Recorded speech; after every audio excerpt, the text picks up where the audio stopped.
July 2, 1937.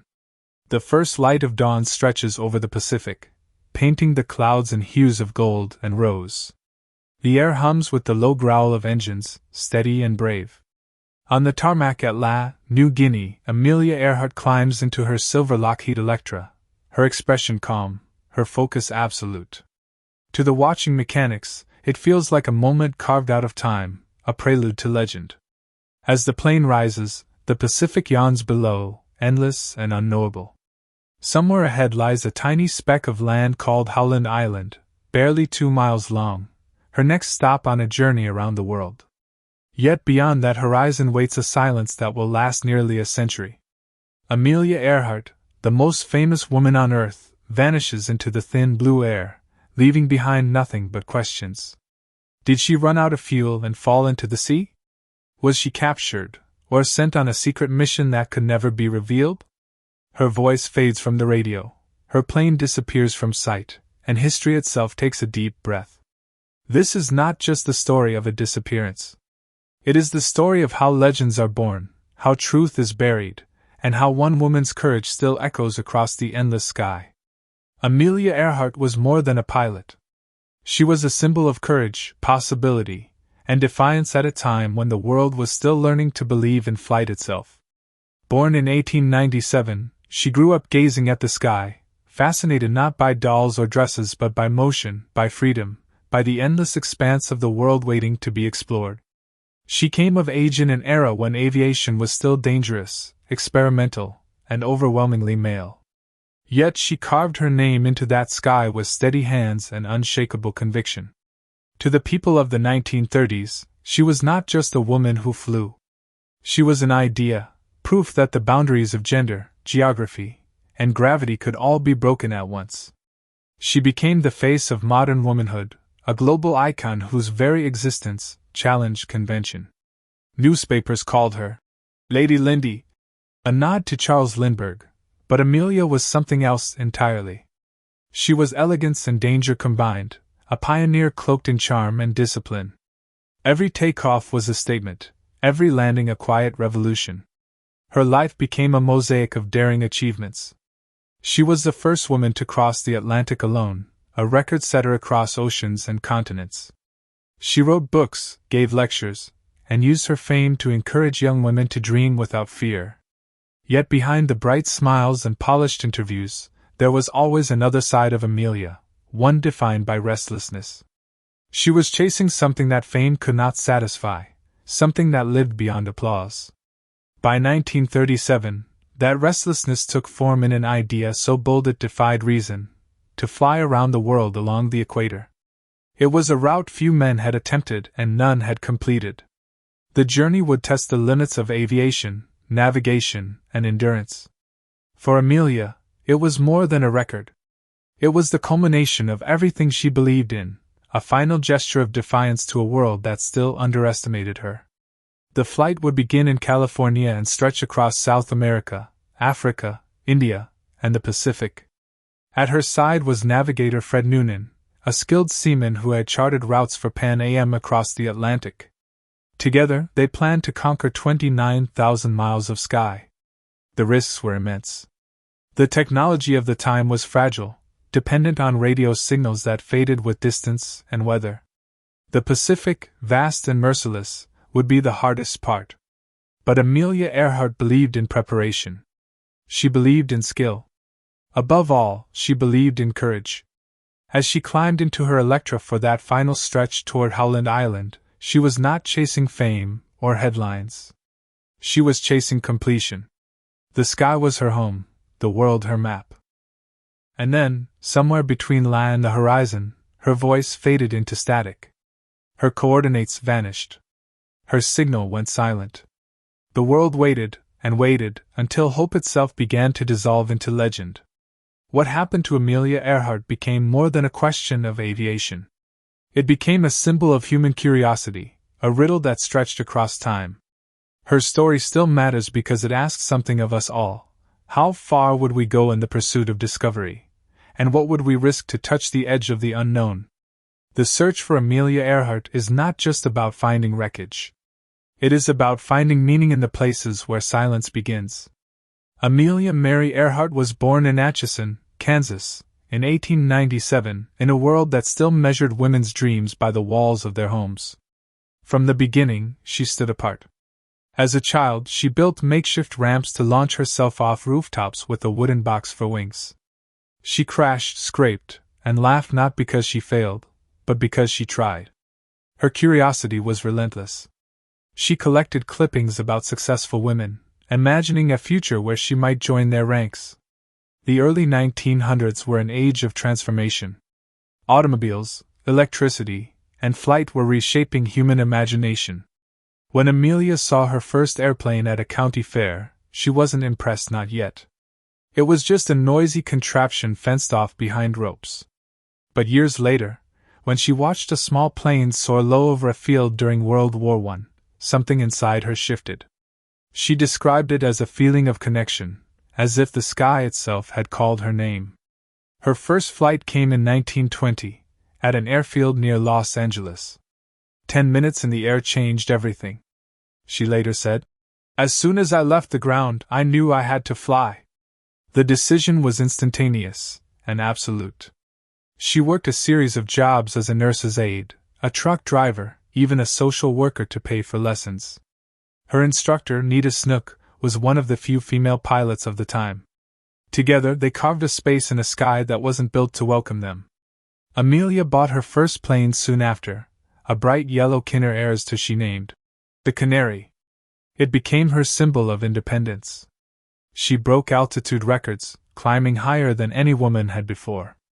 Reporters began to notice the quiet young woman with the tousled hair and the sharp gaze.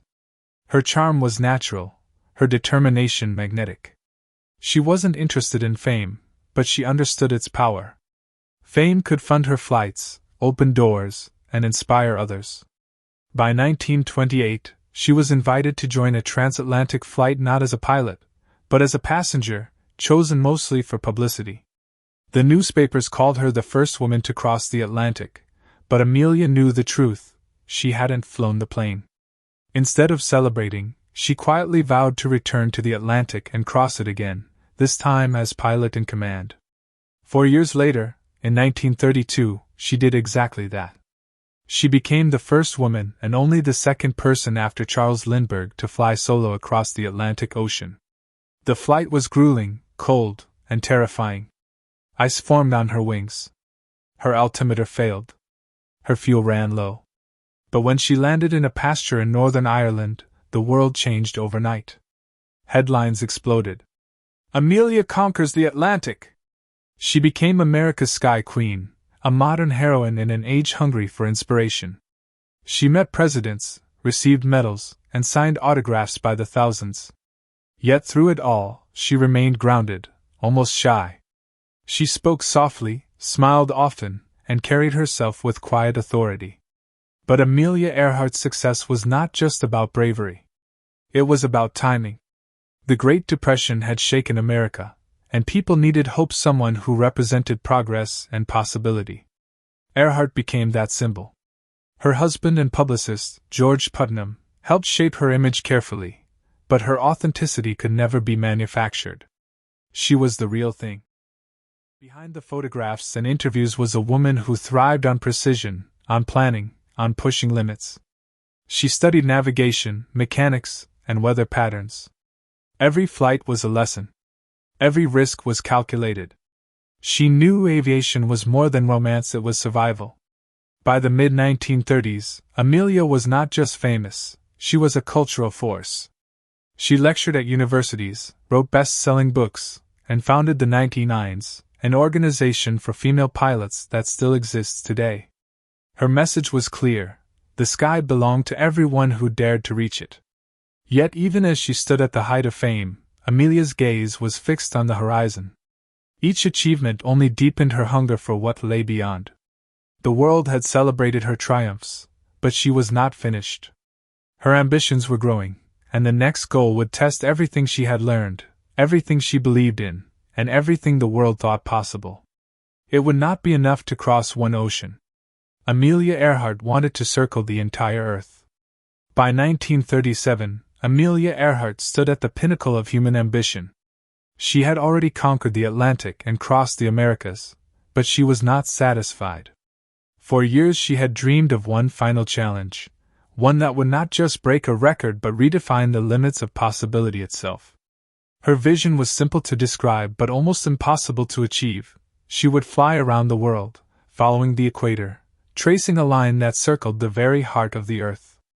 The journey would span nearly 29,000 miles, a route that had never been completed before.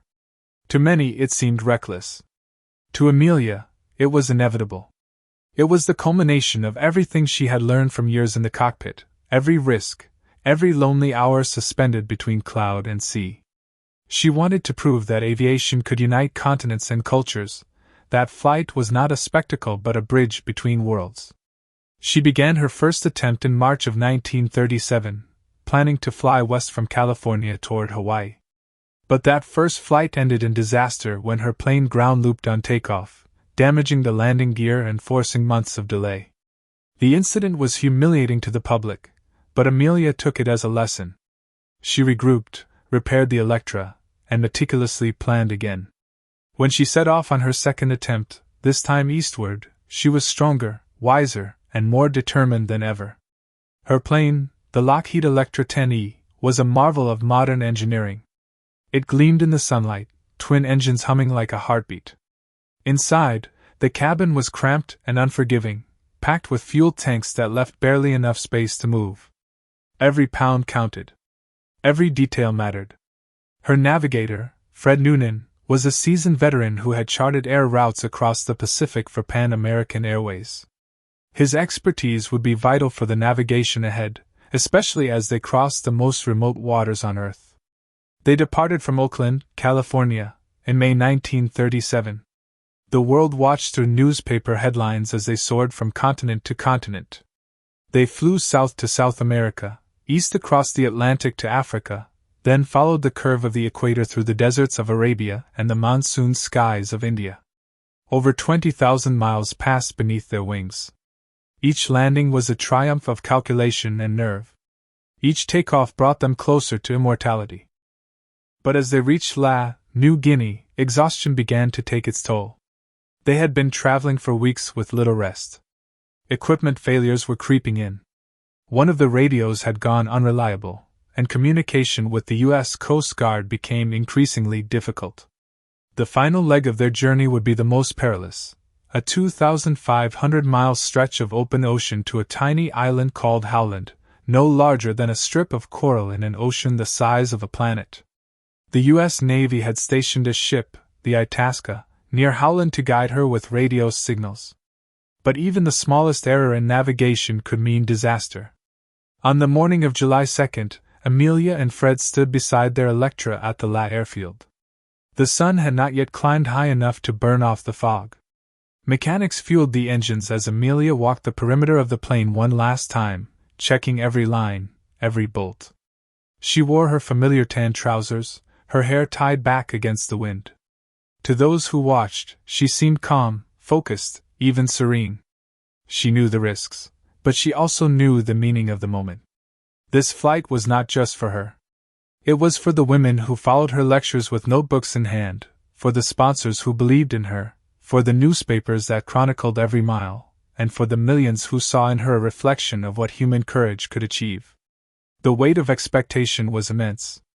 Failure was not an option, and yet, in the vastness of the Pacific, there were no guarantees. At 10 a.m., the engines roared to life. The silver plane gathered speed and lifted from the runway, climbing into a pale blue sky that stretched endlessly ahead. Below her, the island of New Guinea shrank into green and gold, swallowed by clouds. Ahead lay the Pacific, a shimmering mirror that concealed both beauty and danger. Amelia's voice came over the radio, calm and professional, reporting her course and altitude. Then, as the hours passed, the signal grew faint, her words distorted by static. The world held its breath. The final stretch of the journey had begun, and somewhere out there, above the open sea, the most famous pilot in history was flying toward her fate. What no one knew then was that this leg of the flight, this final push across the Pacific, would not just define Amelia Earhart's career. It would define her eternity. July 2, 1937. The morning was heavy with mist as the sun began to climb over the coast of New Guinea.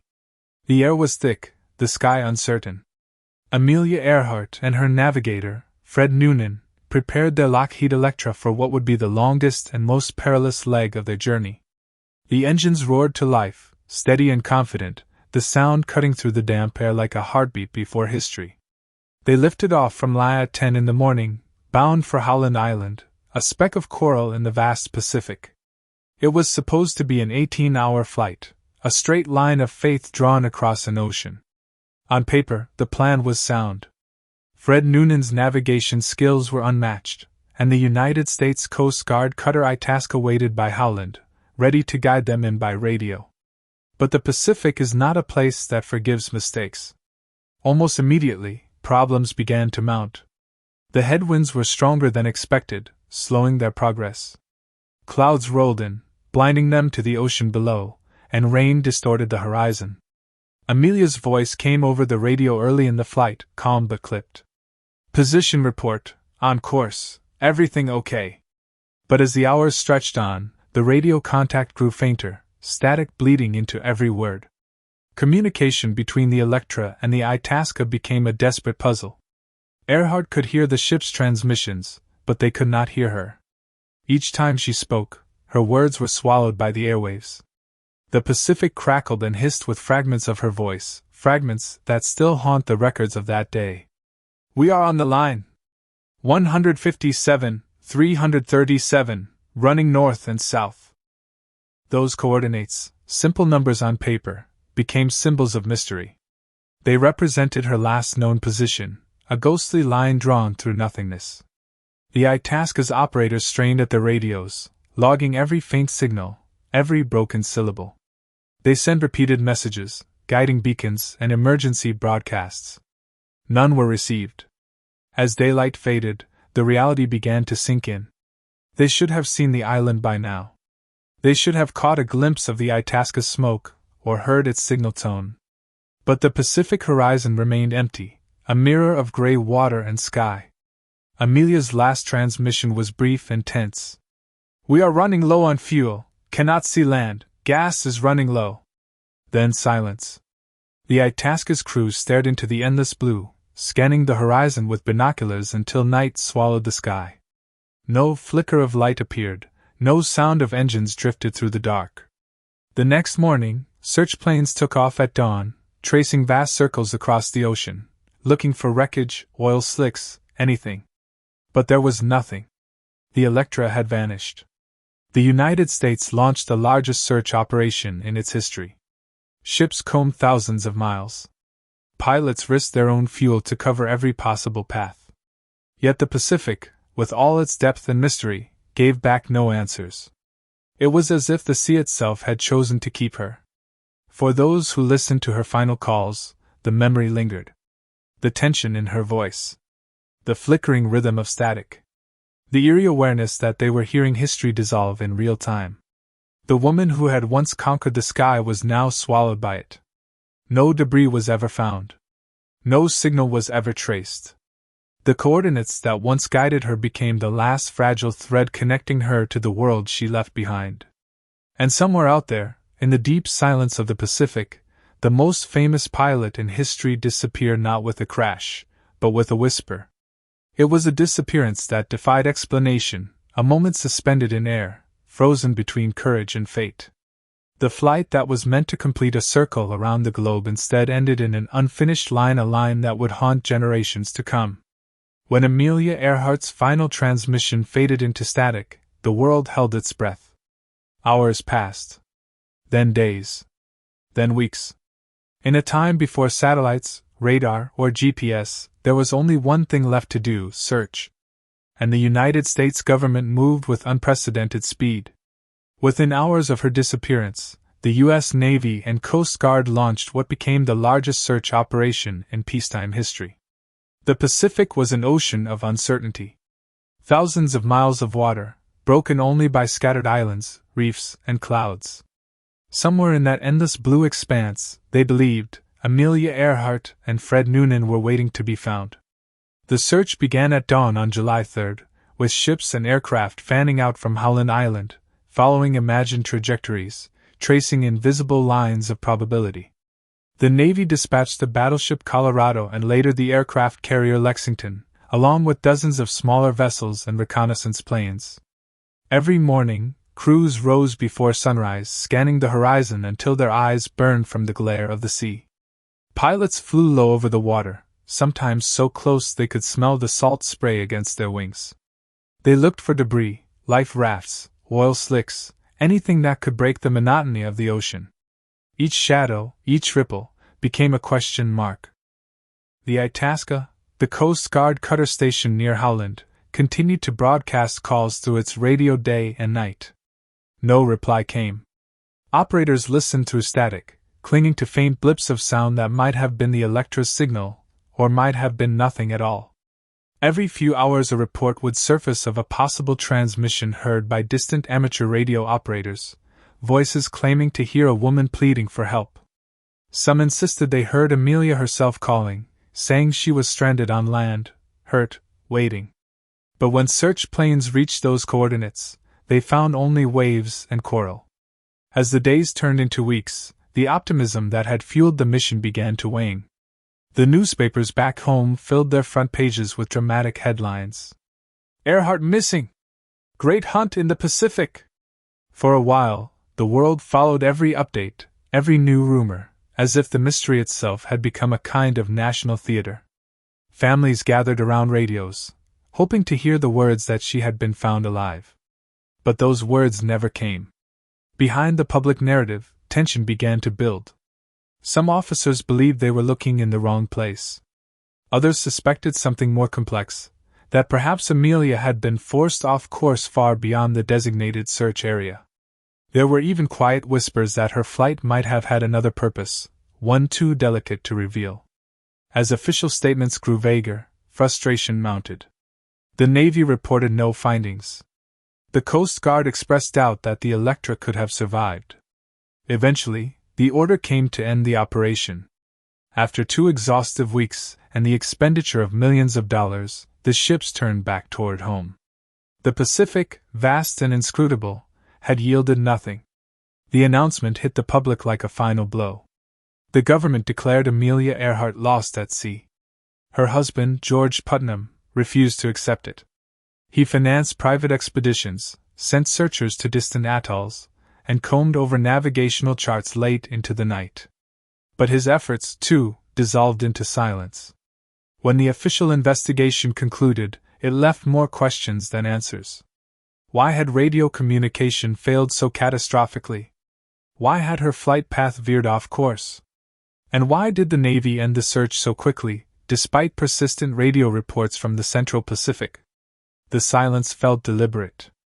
Some began to suspect that the truth was being withheld, that what had been labeled unsolved was perhaps meant to stay that way. In the years that followed, official memory hardened. The documents were filed away, the reports sealed, the unanswered questions left to historians and dreamers. The world moved on.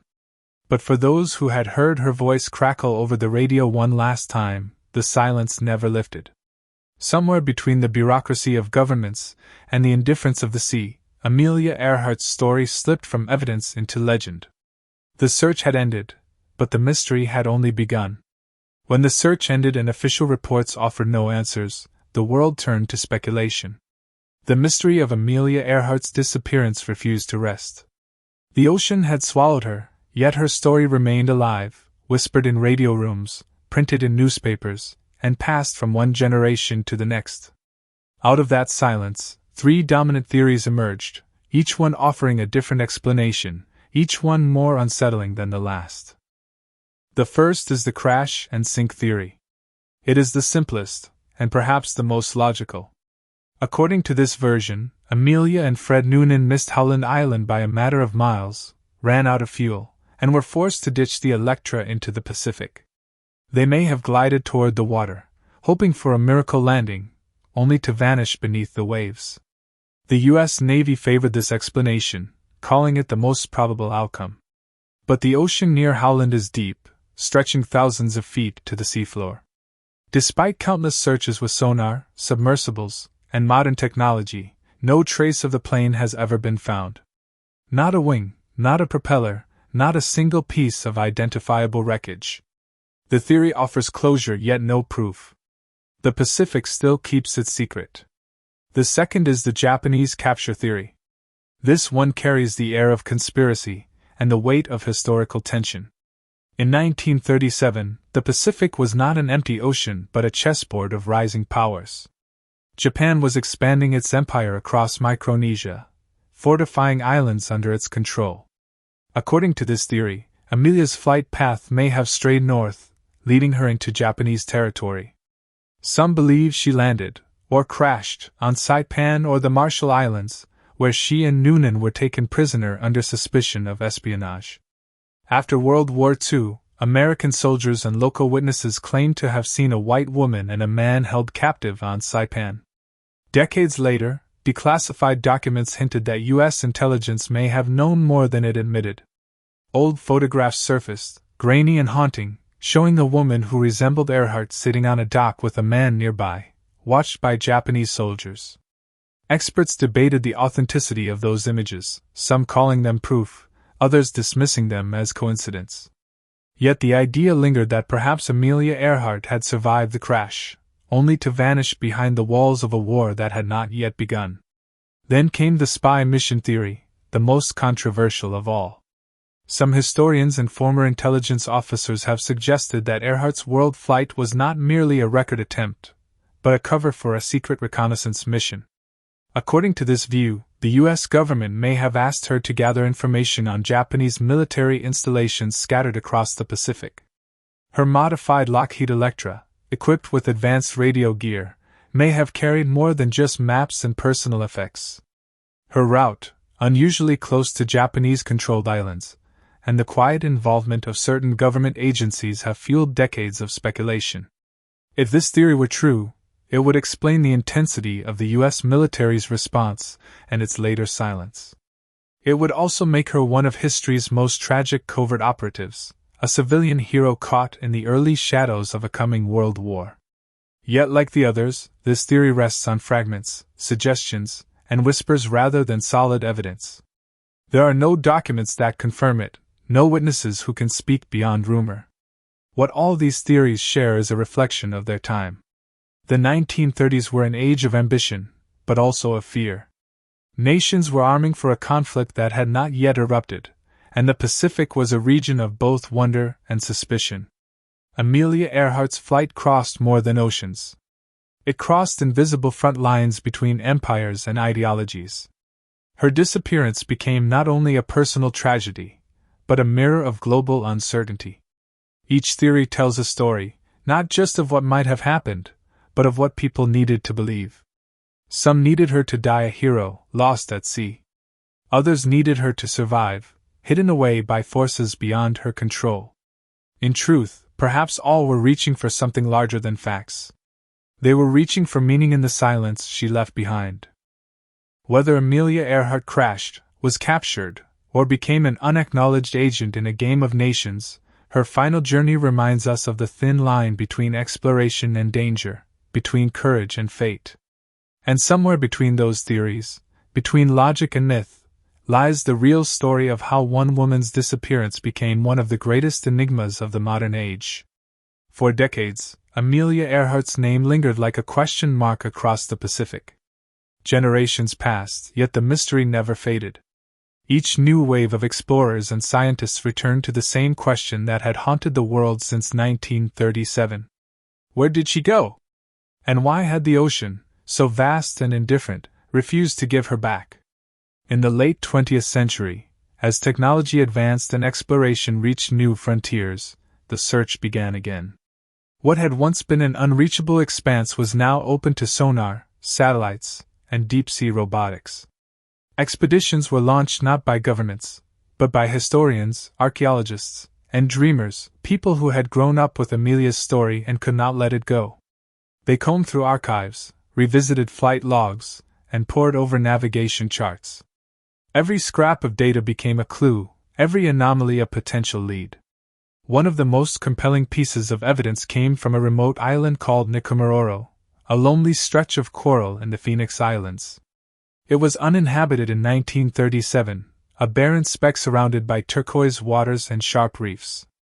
But its location lay eerily close to the line of flight Amelia had last reported.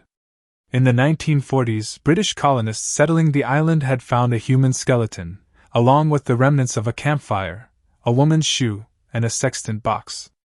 The bones were sent for analysis but were soon lost, misplaced somewhere in the shuffle of colonial bureaucracy. Decades later, researchers rediscovered the records. Using those old measurements, forensic scientists compared the dimensions of the skeleton to Amelia Earhart's known features. The results were striking. The proportions matched her almost perfectly. Some called it coincidence. Others called it proof. The world once again turned its gaze to Nikumaroro. In 2018, a new expedition returned to the island, this time with advanced equipment. Divers explored the reefs where, according to some models, her plane could have crash-landed and drifted off the edge. Metal fragments were found, corroded by salt and time, some consistent with 1930s aircraft construction. Each discovery ignited headlines. Could this be the final answer? Had the Pacific finally revealed its secret? But as always, the evidence remained just out of reach. The fragments could not be definitively tied to her plane. DNA testing on the recovered bone fragments was inconclusive. For every answer, two new questions emerged. Scientists debated, historians doubted, and the mystery deepened once more. Beyond Nikumaroro, others looked elsewhere. Teams scoured the ocean floor near Howland Island using sonar mapping, searching for the unmistakable shape of a twin-engine aircraft resting beneath the waves. Submersibles descended into the black depths, their lights cutting through the darkness, illuminating fields of coral and forgotten shipwrecks. Each descent felt like a conversation with the past, a quiet plea for the ocean to give back its story. Then came the era of satellites. High-resolution images scanned thousands of miles of ocean, detecting faint anomalies, shapes that might be wings, shadows that might be wreckage. Each one sparked a new theory, a new expedition, another chapter in an endless pursuit. Yet none ever led to certainty. What drives this search after so many years? Perhaps it is not the hope of finding her remains, but the need to understand the person behind the myth. The scientists and divers who follow her trail often speak of her in the present tense. They describe her as if she were still flying, still circling above the Pacific, waiting for the world to catch up. There is something profoundly human about their quest.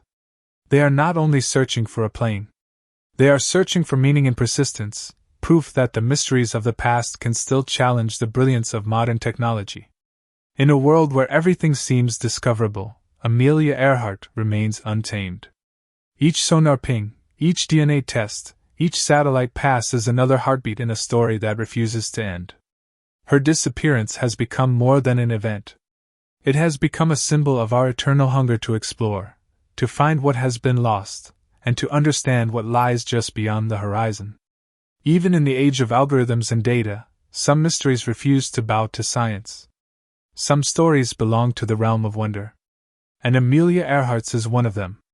For all the stories told about Amelia Earhart, it is easy to forget that she was not a symbol when she lived.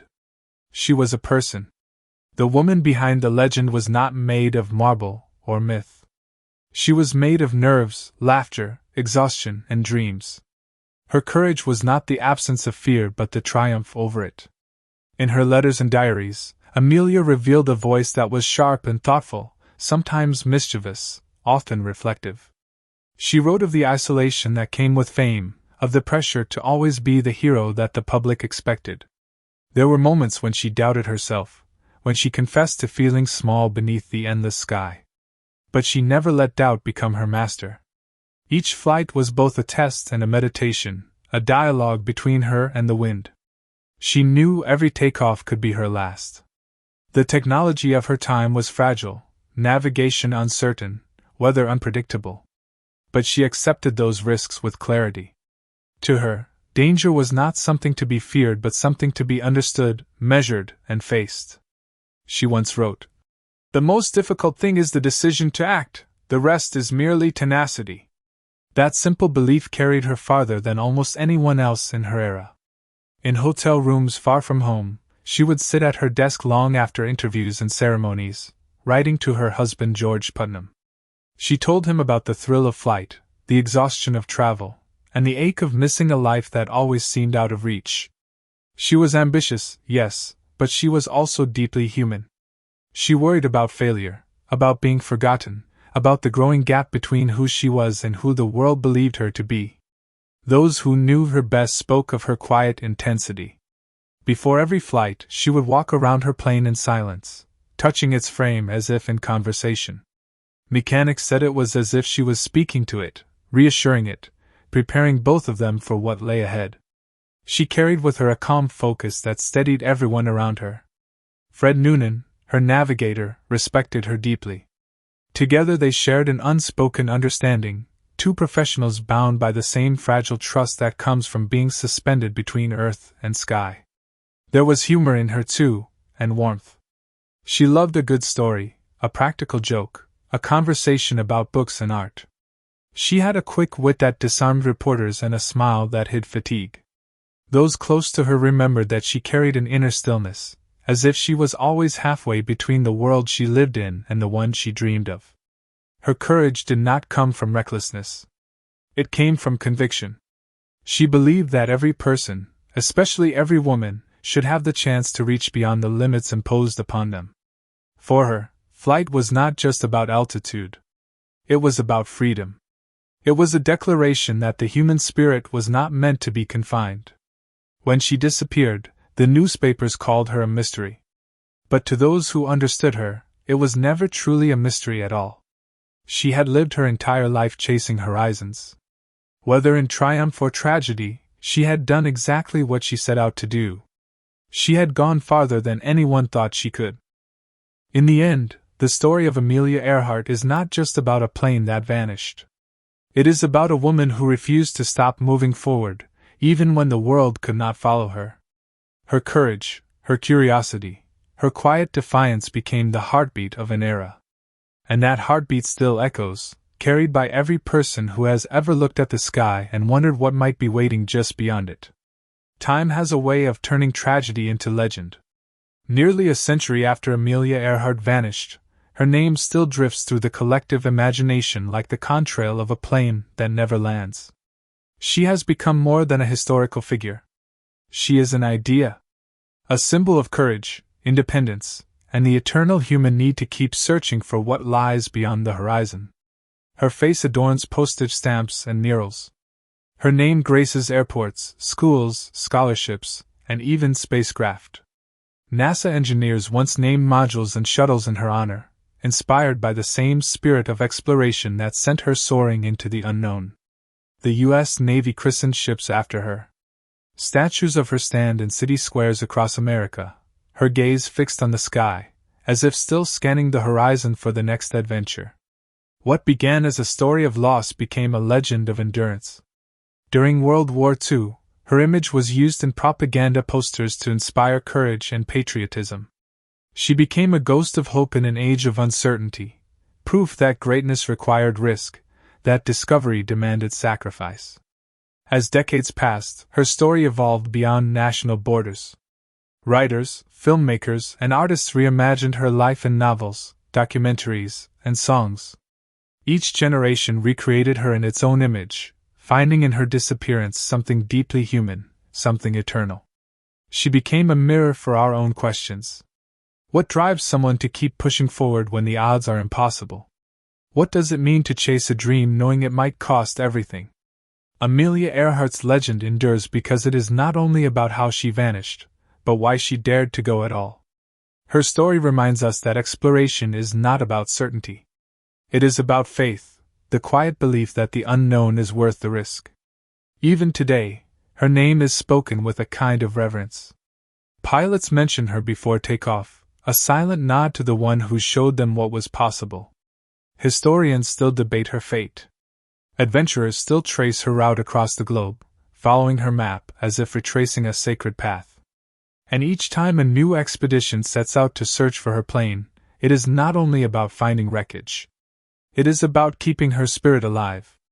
In a world defined by technology and precision, Amelia Earhart's story stands as a reminder that mystery still exists. That there are still places on this planet where the answers are not easy, where courage must come before certainty. She has become, in every sense, the ghost in the sky, forever flying just beyond the edge of what we can see. Her immortality is not carved in marble or written in textbooks. It lives in the imagination of anyone who has ever looked up at the clouds and wondered what it might feel like to rise above them. Amelia Earhart's greatest legacy is not the flight she never finished. It is the idea that to live fully, one must sometimes step into the unknown. She once said, "Adventure is worthwhile in itself." Those words are now etched on memorials, quoted in classrooms, whispered by dreamers. They capture everything she stood for and everything she left behind. The woman who disappeared became the legend who never truly went away. And as long as there are skies to fly, oceans to cross, and mysteries to solve, Amelia Earhart will never stop soaring. She will remain what she always was, a voice carried on the wind, a silhouette against the rising sun, and a symbol of the unending human desire to explore. The ocean stretches endlessly, a vast mirror of blue and silence. It rolls and breathes as it has for centuries, keeping its secrets far below the surface. Somewhere beneath those shifting waves lies the truth. A plane, a story, a name carried by the wind for nearly 100 years. Amelia Earhart, the woman who once conquered the sky, now lives in the quiet rhythm of the sea she vanished into. In this moment, all theories dissolve. The maps, the coordinates, the endless arguments about routes and wreckage all fade to whispers. What remains is something far deeper than fact. Amelia's story has never really been about finding her. It has been about understanding what she represented.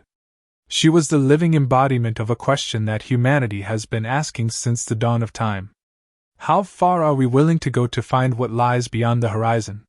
Whether she crashed in the Pacific, was captured on foreign shores, or chose a final horizon of her own, Amelia Earhart's disappearance stands as a symbol of the eternal tension between discovery and loss.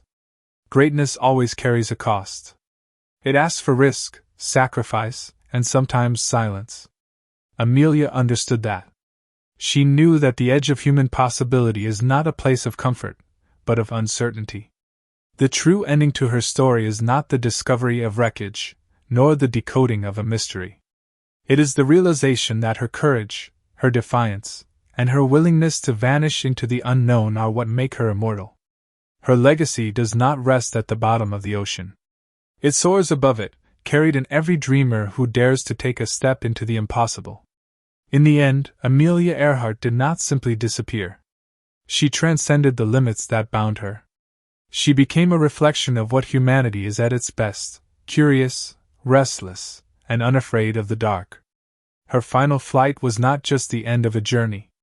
It was the beginning of a legend, one that reminds us that the answers we seek are not always found in discovery, but in the courage to keep searching. Amelia Earhart once said, "Adventure is worthwhile in itself." Those words, simple and unshakable, have outlived every theory, every headline, and every search. They capture the essence of who she was, a woman who looked at the edge of the world and decided to fly past it. Her disappearance was never a story of failure. It was a testament to the boundless courage that defines the human spirit. Even now, as waves roll endlessly across the Pacific, her story feels alive. It drifts through the airfields where young pilots take their first flights, through the classrooms where dreamers map out impossible journeys, through every heart that still feels the pull of the unknown. Amelia Earhart's legacy is not anchored to the wreckage we never found. It soars with every act of discovery, every leap of faith, every moment when someone dares to ask, what if? Somewhere, in the eternal silence of the Pacific, her story still flies, a reminder that some adventures are not meant to end, because they were never meant to land.